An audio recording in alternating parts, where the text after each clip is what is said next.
đi vay dụng lắm ha.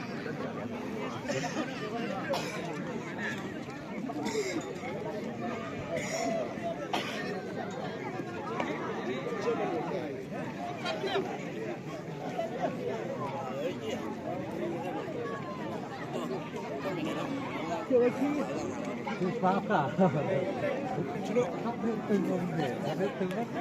Dung is betul kan?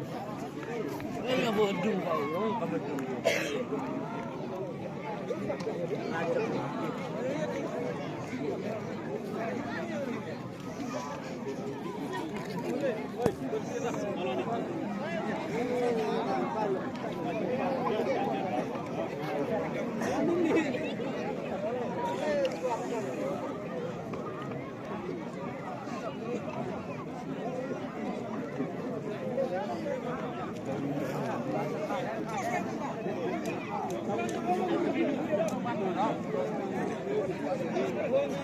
Thank you.